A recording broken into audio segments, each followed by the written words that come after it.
So let's go down the FHA path for just 1 second here. I'm looking to house hack. There's a 3-unit I like. I'm looking to do FHA because I'm attracted to that low down payment. Can you talk about some of the, for lack of better words, gotchas, the self-sufficiency test? What needs to happen on the appraisal, the inspection? There's a lot of things I feel that pop up and people don't know, and the realtor doesn't tell them, and then they get into it and they're like, oh crap, I can't get this loan done. And I know this because I've also been on the selling side of it and gotten very mad at people for not knowing this up front. So can you just give us like the quick rundown of, if you're doing FHA, hey, like these are the things you need to watch out for? And you mentioned it right off the bat. The biggest one, especially in the Illinois and Chicagoland area, is the self-sufficiency test, because the cost of properties in the Chicagoland area compared to, let's say, a 3-unit FHA max loan amount is $587,250. Okay.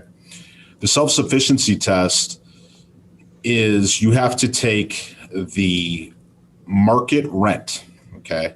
Market rent, or if they are currently rented, it's the market rent versus current lease, whichever one is less of all 3 properties, even though you're going to be occupying one of them.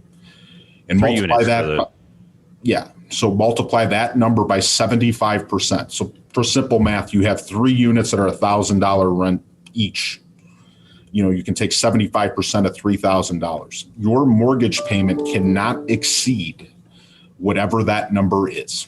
Okay. So with real estate taxes high, and purchase prices high, a lot of times FHA finds it very difficult on a 3-unit property to pass that test. So whenever you're working with a lender and you're looking at multis and doing house hacking or anything like that, if you find a property, make sure you run it by your loan officer as you guys are looking before you put in an offer.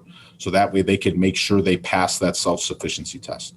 Go ahead. So let me do real fast. So one of the gotchas could possibly be is if I'm looking at a 3-flat and the rents are very under market. You know, maybe the rents could be $1,200 or $1,300, but the tenants are only, maybe they've been there a long time, or it's been a pretty old lady that's been owning it for the last 40 years, and she's only charging $700. So that could really be a gotcha in that scenario, right? Did I understand that? And the other way too, like if you have one of the nicest buildings and you're doing premium rents, they're going to bring it down to the market.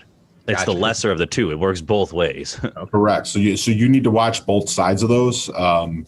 And also you want to see when those rents are expiring, those leases are expiring on those properties. If you have the under market rent scenario, which could determine, hey, well, this lease only has 1 month left on it. We're going to close 60 days from now. So that way we could write a new lease at market rents or use market rents on the appraisal. So that's one of the big gotchas. I always say, believe it or not, an FHA, a 4-unit is easier to finance than a 3-unit.